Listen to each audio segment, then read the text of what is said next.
Պարոն Ֆիցո, հարգելի գործընկերներ, ողջունում եմ Սլովակիայի Հանրապետության վարչապետի գլխավորած պատվիրակությանը եւ անձամբ վարչապետին Հայաստանի Հանրապետությունում սա շատ լավ հնարավորություն է անդրադառնալ մեր երկկողմ օրակարգային հարցերին եւ հարաբերությունների զարգացման հեռանկարներին, ինչը մենք արդեն արեցինք եւ առանձնազրույցում եւ պատվիրակությունների կազմով հանդիպման ընթացքում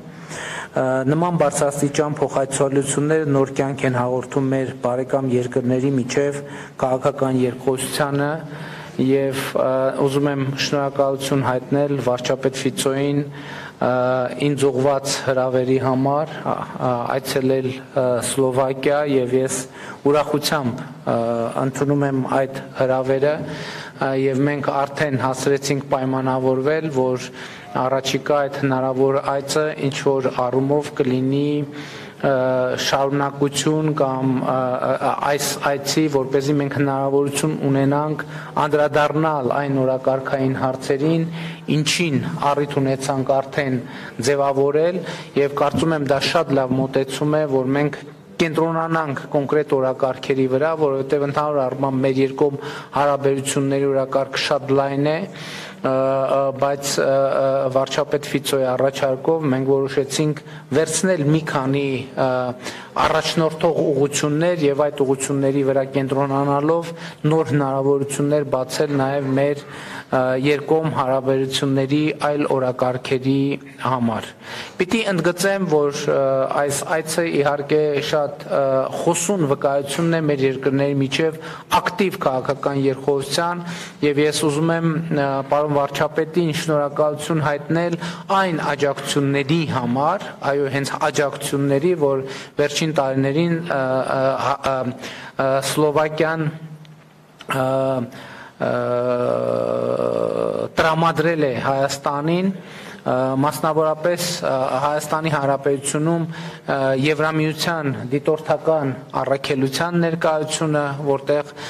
Սլովակիայի աջակցությունը էական է եղել, նաև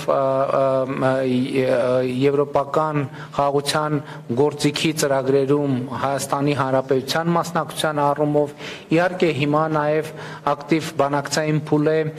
վիզաների ազատականացման հարցով Եվրամիության հետ եւ մենք շնորհակալ ենք այս հարցում նույնպես Սլովակիայի ցուցաբերած աջակցության համար արդեն այսօր առիթ ունեցել ենք անդրադառնալու այդ թեմային, որ հաջորդ տարի Հայաստանում տեղի ունենալու գարնանը եվրոպական քաղաքական համայնքի գագաթաժողովը, որ շատ մեծ իրադարձություն է Հայաստանի համար եւ ընդհանրապես եվրոպական կարևորագույն պլատֆորմներից է եւ այդ հարցում նույնպես ես անձամբ դիմել եմ վարչապետ Ֆիցոյին եւ ստացել աջակցությունը ինչպես իր, այնպես էլ մեր մյուս եվրոպական գործընկերների, որը նույնպես ես շատ բարձր եմ գնահատում։ Իհարկե մեր համագործակցության օրակարգերը շատ ընդգրկուն են եւ մենք պայմանավորվեցինք, որպեսզի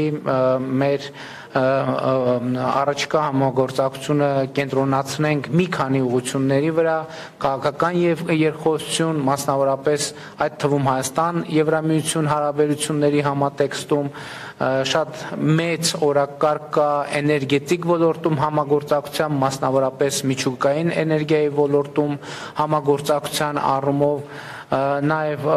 մենք քննարկեցինք ռազմարդյունաբերության ոլորտում համագործակցության հնարավորությունները եւ այդտեղ նույնպես տեսնում ենք որոշակի հնարավորություններ եւ ես հույս ունեմ եւ համոզված եմ, որ այս այցի արդյունքներով բոլոր այդ ուղղություններով մենք կունենանք կոնկրետ օրակարգեր եւ կոնկրետ նախագծեր։ Իհարկե վարչապետին բավականին ներկայացուցչական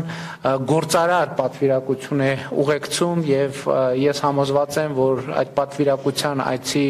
արդյունքներով նույնպես տնտեսական տարբեր ոլորտներում մասնավոր հատվածը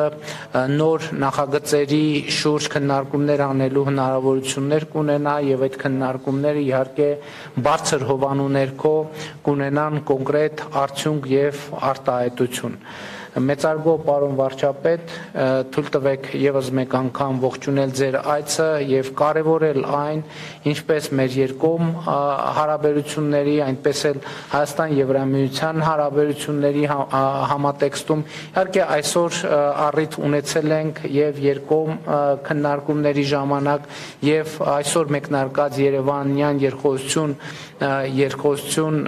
համաժողովի շրջանակներում առիթ ունեցել եմ ներկայացնելու խաղաղության օրակարգը, խաղաղության օրակարգի իրականացման վերաբերյալ մեր պատկերացումները եւ ուզում եմ եւս մեկ անգամ ընդգծել, որ մեր ռազմավարությունն, մեր ռազմավարական որոշումն է մնալ հավատարիմ խաղաղության օրակարգին եւ ես հույս ունեմ, որ այսօրվա զեկույցի ընթացքում կարողացա մեր միջազգային գործընկերներին ներկայացնել եւ ավելի տեսանելի դարձնել, թե ինչքան մոտ է խաղաղությունը Հայաստանի եւ Ադրբեջանի միջև, իհարկե մենք լիարժեք եւ ամբողջական այդ մասով մեր պատասխանատվությունը կիրացնենք եւ ուրախ եմ արձանագրել, որ մենք նաեւ մեր խորհրդակցություններն ենք շարունակում Ադրբեջանի հետ, որ เป զի այս պատմական հնարավորությունը բաց չթողնվի եւ թույլ տվեք արտահայտեմ իմ համոզմունքը, որ բաց չի թողնվի, որովհետեւ իհարկե ոչ առանց դժվարությունների, բայց մենք շարժվում ենք առաջ եւ այն փաստը, որ մենք այս միջավայրում միջազգային եւ տարածաշրջանային ոչ պարզ պայմաններում կարողացանք ավարտին հասցնել փակել բանակցությունները խաղաղության համաձայնագրի նախագծի շուրջ հաջողությամբ փակել, այսինքն ունենալ համաձայնեցված տեքստ, որը պատրաստ է ստորագրման, դա իհարկե շատ կարեւոր եւ շատ մեծ ձեռքբերում է, բայց քայլ է, որը պետք է ունենա շարունակություն եւ ուզում եմ շնորհակալություն հայտնել Սլովակիային, Սլովակիայի կառավարությանը եւ անձամբ վարչապետ Ֆիցոին այս հարցում իրեն ցուցաբերած աջակցության համար, որովհետեւ Սլովակիան առաջին երկրներից էր, որ ողջունեց խաղաղության համաձայնագրի նախագծի շուրջ բանակցությունների ավարտը, համաձայնեցումը խաղաղության նախագծի եւ իհարկե այն երկրներից է, որ սպասում է համաձայնագրի ստորագրմանը։ Շնորհակալ եմ պարոն վարչապետ ձեր այցի, ձեր կառուցողական մոտեցումների, արդյունքի վրա կենտրոնացած ձեր առաջարկությունների եւ քաղաքական աջակցության համար։